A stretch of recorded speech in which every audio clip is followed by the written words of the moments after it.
오늘은 마태복음 9장 27절에서 31절을 보겠습니다. 두 맹인의 믿음.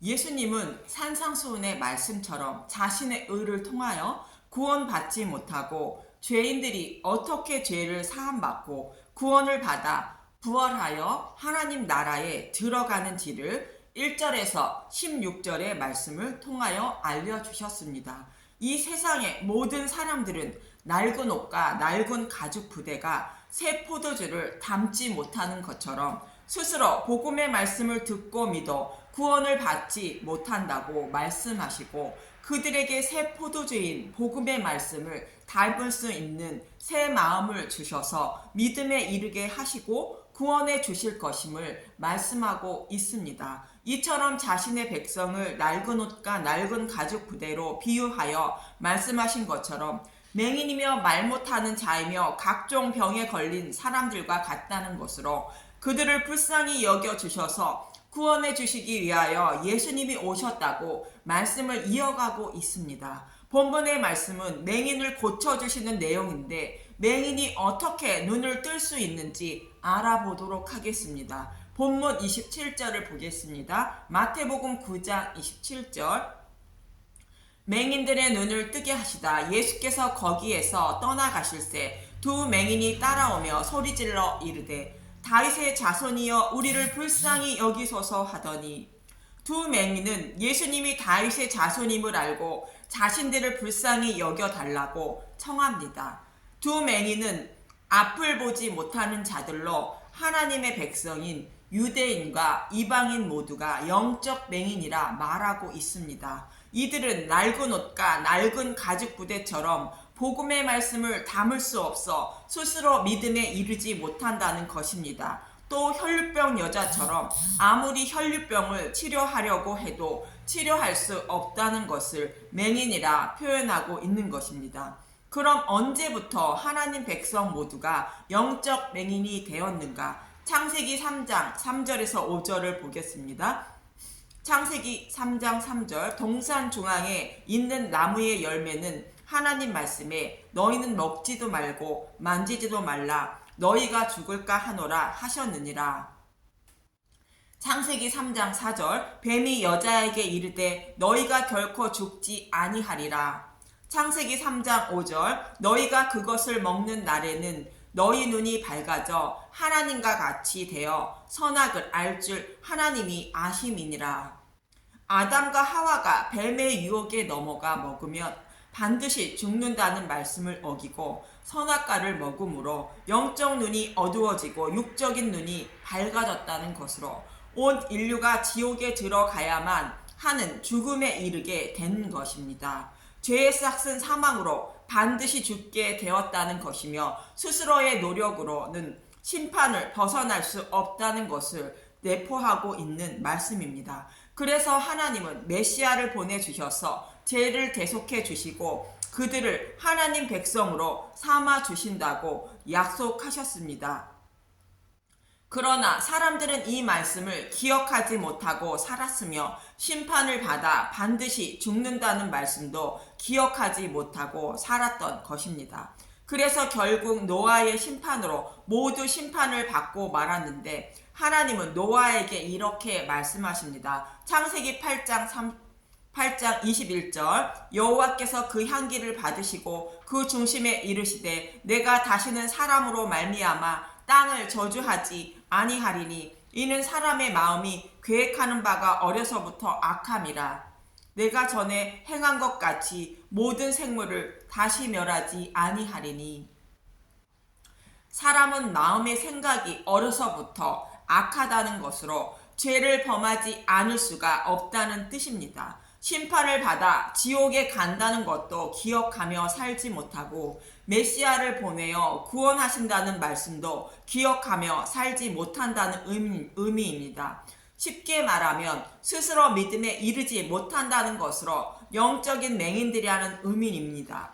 또 출애굽한 이스라엘 백성들에게 죄를 사하여 주실 메시아 오심을 소망하게 하기 위하여 율법과 성막을 주셨는데, 그들도 40년 광야 생활을 마쳤는데도 믿음에 이르지 못해 심판을 받아야 했었다고 이렇게 말씀하고 있습니다. 에스겔서 20장 13절에서 14절을 보면 에스겔서 20장 13절 그러나 이스라엘 족속이 광야에서 내게 반역하여 사람이 준행하면 그로 말미암아 삶을 얻을 나의 율례를 준행하지 아니하며 나의 규례를 멸시하였고 나의 안식일을 크게 더럽혔으므로 내가 이르기를 내가 내 분노를 광야에서 그들에게 쏟아 멸하리라 하였으나 에스겔서 20장 14절 내가 내 이름을 위하여 달리 행하였나니 내가 그들을 인도하여 내는 것을 본 나라들 앞에서 내 이름을 더럽히지 아니하려 하였음이로다. 영적 맹인들로 믿음에 이르지 못해 약속의 땅에 들어갈 자격은 없지만 하나님의 이름을 더럽히지 않기 위하여 가나안 땅에 들어가게 하셨다는 것입니다. 이렇게 광야 40년을 마치고도 믿음에 이르지 못한 맹인들의 눈을 열어주시지 않았기 때문이라는 것으로 광야 이스라엘 백성들만 영적 맹인이 아니라 저와 여러분도 동일하게 영적 맹인임을 잊지 말아야 하겠습니다. 그래서 영적 맹인들의 눈을 뜨게 하시기 위하여 아브라함과 이삭과 야곱과 다윗의 후손으로 메시아를 보내신다고 하나님은 자신의 목숨을 걸고 맹세하셨던 것입니다. 히브리서 6장 13절에서 14절을 보겠습니다. 히브리서 6장 13절 하나님의 확실한 약속 하나님이 아브라함의 약속하실 때에 가리켜 맹세할 자가 자기보다 더 큰 이가 없으므로 자기를 가리켜 맹세하여 히브리서 6장 14절 이르시되 내가 반드시 너에게 복주고 복주며 너를 번성하게 하고 번성하게 하리라 하셨더니 이 말씀은 히브리서 기자가 창세기 15장에서 아브라함에게 약속하신 말씀을 인용한 말씀입니다. 하나님은 자손이 없던 아브라함에게 내 몸에서 날 자를 통하여 하늘의 뭇별처럼 자손이 많게 하신다고 약속하셨고 창세기 15장 4절에서 5절을 보면 창세기 15장 4절 여호와의 말씀이 그에게 임하여 이르시되 그 사람이 내 상속자가 아니라 내 몸에서 날 자가 내 상속자가 되리라 하시고 창세기 15장 5절 그를 이끌고 밖으로 나아가 이르시되 하늘을 우러러 뭇별을 셀 수 있나 보라 또 그에게 이르시되 내 자손이 이와 같으리라. 이 약속의 말씀을 반드시 지킨다고 쪼갠 고기 사이로 횃불이 지나갔는데 하나님이 자신에게 맹세하셨다고 히브리서 기자는 말하고 있는 것입니다. 창세기 15장 17절 해가 져서 어두울 때에 연기 나는 화로가 보이며 타는 횃불이 쪼갠 고기 사이로 지나더라. 이렇게 하나님은 이 약속의 말씀을 지키지 못하면 쪼갠 재물의 고기처럼 자신이 쪼개져 죽는다고 하나님 자신에게 맹세를 하셨다는 것이고 이 말씀이 이삭과 야곱에게 그리고 다윗에게 이어진 것입니다. 사무엘하 7장 8절에서 15절에 다윗에게 하신 언약의 말씀을 보겠습니다. 사무엘하 7장 8절 그러므로 이제 내 종 다윗에게 이와 같이 말하라. 만군의 여호와께서 이와 같이 말씀하시기를 내가 너를 목장 곧 양을 따르는 데에서 데려다가 내 백성 이스라엘의 주권자로 삼고 다윗을 주권자로 삼음으로 다윗의 후손으로 오실 메시아를 주권자인 왕으로 삼으심을 말하고 있습니다. 사무엘하 7장 9절 내가 가는 모든 곳에서 내가 너와 함께 있어 내 모든 원수를 내 앞에서 멸하였은즉 땅에서 위대한 자들의 이름같이 내 이름을 위대하게 만들어 주리라. 사무엘하 7장 10절 내가 또 내 백성 이스라엘 위하여 한 곳을 정하여 그를 심고 그를 거주하게 하고 다시 옮기지 못하게 하며 악한 종류로 전과 같이 그들을 해하지 못하게 하여 하나님 백성을 위하여 예루살렘에 예수님을 보내셔서 그들을 다스릴 왕으로 세우신다는 것이며 다시는 악한 자들로 인하여 억압받지 않게 만들어 주신다는 것입니다.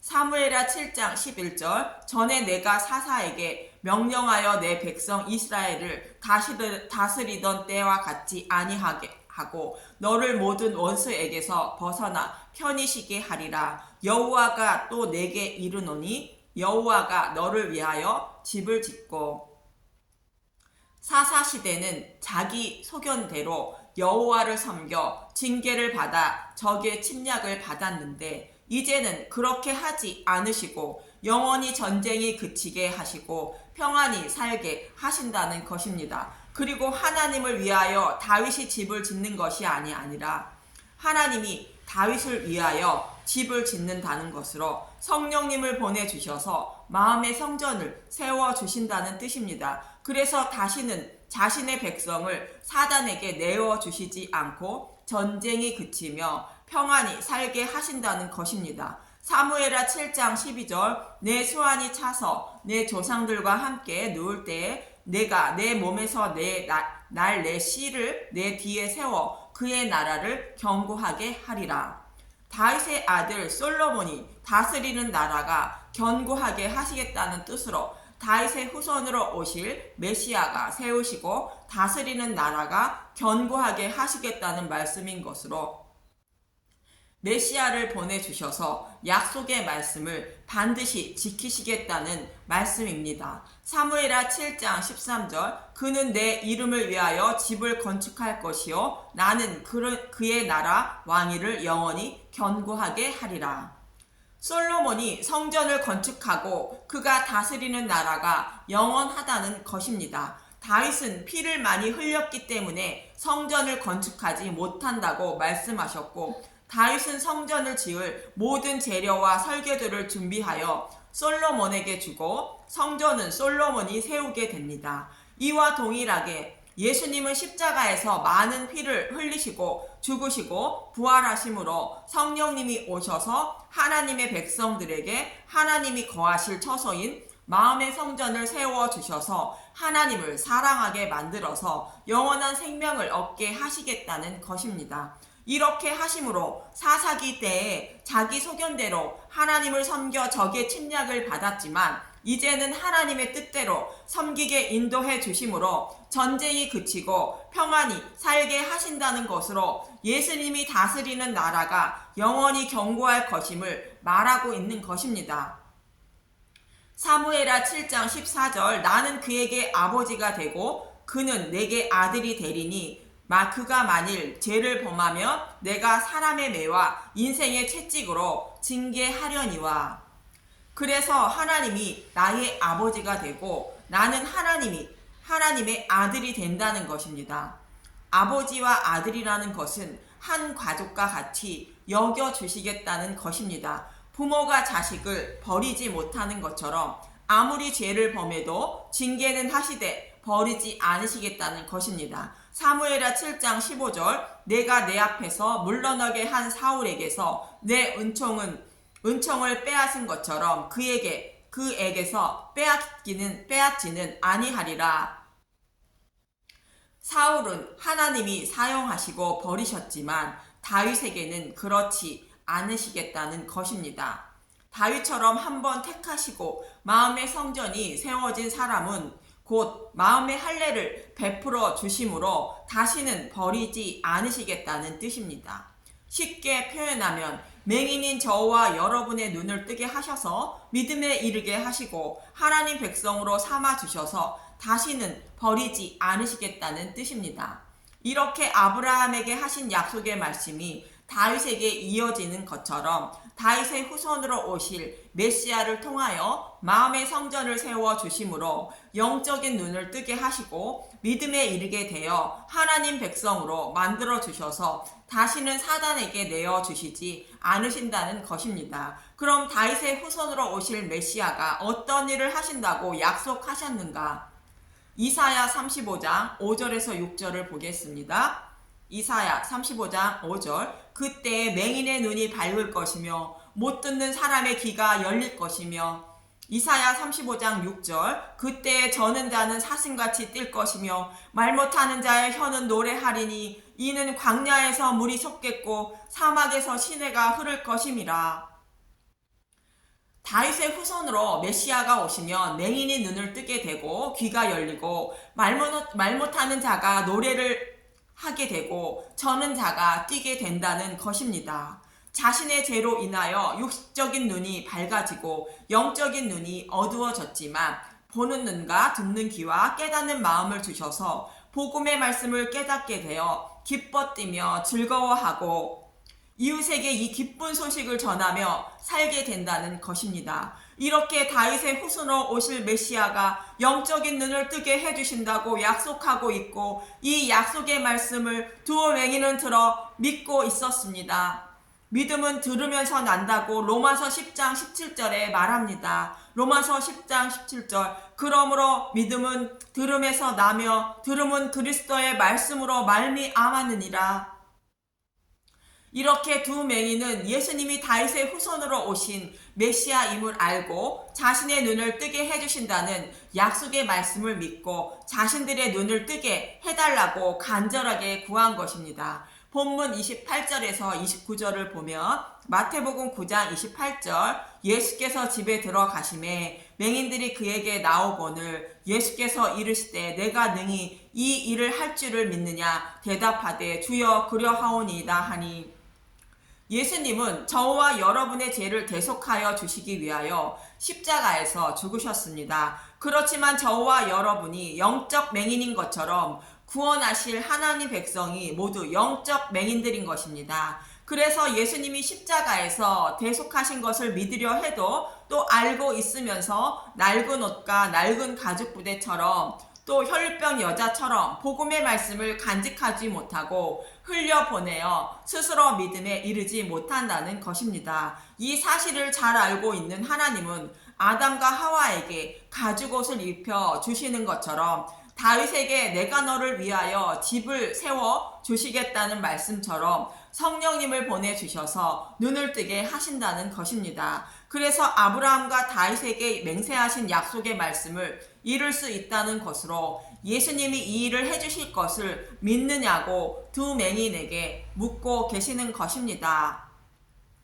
저와 여러분도 그 일을 행하여 주시면 영적 눈을 뜨게 되고 구원을 받음을 믿고 두 맹인처럼 간절하게 구해야 하는 것입니다. 본문 29절을 보겠습니다. 마태복음 9장 29절 이에 예수께서 그들의 눈을 만지시매 이르시되 너희 믿음대로 되라 하시니 저와 여러분도 두 맹인처럼 믿고 간절하게 구할 때에 하나님은 저와 여러분의 눈을 뜨게 하시는 것입니다. 이처럼 저와 여러분이 믿어야 할 것은 성경에서 약속하신 말씀은 반드시 이루어졌고 또 그대로 이루어질 것임을 믿고 소망해야 하는 것입니다. 저와 여러분도 두 맹인처럼 맹인이므로 나의 눈을 뜨게 해달라고 간절하게 구하고 두드려야 하는 것입니다. 그러면 저와 여러분의 눈을 뜨게 해주실 것인데 저와 여러분이 맹인이라는 것과 눈을 떠야 구원받음을 잘 설명해 주고 있는 것이 구약의 성막 구조입니다.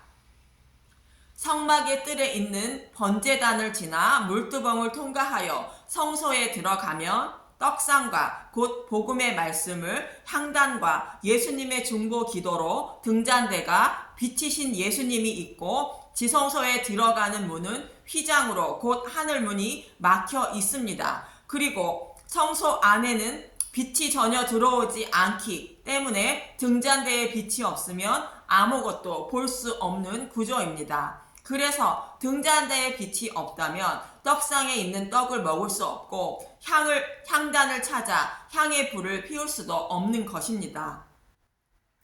이 모습을 상상해 보면 마치 맹인이 더듬더듬하며 떡상을 찾고 향단을 찾고 하늘문인 휘장의 휘치를 찾는 모습을 상상해 보십시오. 이처럼 하나님 백성 모두가 이러한 모습으로 하나님께 예배를 드리며 살아가고 있다는 것입니다. 그러나 등잔대의 빛이 비추면 밝게 보이고 떡상의 떡을 먹고 향단의 향을 사르고 열려있는 휘장도 쉽게 찾을 수 있는 것입니다. 이처럼 예수님이 빛을 비추어 주시지 않는다면 아무리 보고 듣고 기도하여도 맹인과 듣지 못하는 사람들처럼 복음의 말씀을 알지 못하여 믿음에 이르지 못하고 지성소로 향하는 문인 열린 휘장의 위치도 찾지 못하는 것입니다. 그렇지만 빛이신 예수님이 빛을 비추어 주신다면 보고 듣고 깨달을 수 있어 믿음에 이르게 되어 예수님이 열어주신 하늘문인 휘장의 위치도 쉽게 찾아 열린 하늘문을 통하여 하나님 나라에 쉽게 들어갈 수 있는 것입니다. 이렇게 저와 여러분에게 믿음을 주시고 하나님 나라로 인도하시는 분은 등잔대인 빛이신 예수님으로 저와 여러분에게 마음의 성전을 곧 마음의 할례를 세워주시고 구원하여 주시는 것입니다. 이렇게 성령님을 보내주셔서 맹인의 눈을 뜨게 해주심으로 믿음에 이르게 되고 구원해 주시는 것인데 자신은 착한 일을 많이 하고 성경의 말씀대로 살고 있어서 구원을 받았다고 생각하는 사람에게 예수님은 이렇게 말씀하십니다. 요한복음 9장 39절에서 41절 요한복음 9장 39절 예수께서 이르시되 내가 심판하러 이 세상에 왔으니 보지 못하는 자들은 보게 하고 보는 자들은 맹인이 되게 하려 함이라 하시니 나는 맹인이니 눈을 뜨게 해달라고 간절하게 구하는 자에게는 눈을 뜨게 해주시고 눈을 뜨고 있어 구원받았다고 생각하는 자는 맹인인 상태 그대로 두신다는 것입니다. 요한복음 9장 40절 바리새인 중에 예수와 함께 있던 자들이 이 말씀을 듣고 이르되 우리도 맹인인가? 바리새인들은 하루에 3번 기도하고 일주일에 2번 금식하고 구약의 말씀을 연구하고 가르치는 자며 또 그 말씀대로 살아가고 있는 사람들입니다. 이렇게 살아가는 사람들은 우리가 생각하기에 당연히 구원받은 사람들이라 생각하며 맹인이 아니라 생각하는데 예수님은 그들이 맹인이라 말씀하십니다. 요한복음 9장 41절 예수께서 이르시되 너희가 맹인이 되었더라면 죄가 없으려니와 본다고 하니 너희 죄가 그대로 있느니라. 예수님은 이들의 눈을 뜨게 해주지 않았는데 스스로 눈을 떠서 맹인이 아니라며 본다고 하니 가짜라는 것으로 죄가 그대로 남아있다는 것입니다. 죄가 남아있다는 것은 예수님을 믿어야 죄가 없는 사람이 되는데 예수님을 믿지 못하고 죄사함을 받지 못했다는 말씀입니다. 요한복음 16장 9절 죄에 대하여라 함은 그들이 나를 믿지 아니하며 저와 여러분은 잘 알아야 합니다.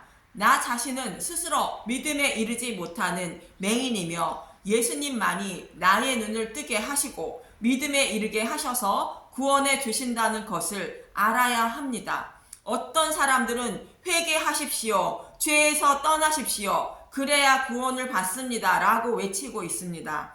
좋은 말씀이며 틀린 말이 아닙니다. 그러나 회개하고 죄에서 떠날 수 있는 방법은 맹인인 사람이 눈을 떠야 하나님이 계신 곳을 찾아 갈 수 있는 것이며 죄에서 떠날 수 있는 것입니다. 그리고 맹인의 눈을 뜨게 하시는 것은 예수님의 주권임을 알아야 합니다. 요한의 제자들은 회개하고 물세례까지 받았는데 여전히 바리새인들처럼 의식과 형식에 매여 있다고 말씀하시는 것처럼 여전히 맹인의 모습인 것입니다. 또 사람은 육신이 연약하여 죄를 전혀 범하지 않고 살아갈 수 없기 때문에 예수님이 대속의 제물로 오신 것처럼 죄에서 떠나지 못하며 살아가고 있고 앞으로 그렇게 살 수밖에 없기 때문에 죄에서 떠나려 해도 죄에서 떠나지 못하는 것입니다. 그래서 저와 여러분이 회개하고 죄에서 떠나는 방법은 나 자신이 맹인임을 깨닫고 본문에 나오는 두 맹인처럼 눈을 뜨게 해달라고 예수님께 간절하게 구하는 방법밖에 없는 것입니다. 그럴 때 성령님을 보내주셔서 눈을 뜨게 되어 하나님이 원하시는 진정한 회개를 하게 되고 예수님을 믿게 되어 죄에서 떠나게 되는 것입니다. 이 말씀을 꼭 기억하시고 간절하게 구하고 두드려서 맹인의 눈을 뜨고 믿음의 백성이 되어 이 방송을 듣는 모든 분들이 회개하고 죄에서 떠나게 되어 모두 구원을 받으시기를 간절히 소망하며 기도합니다. 감사합니다.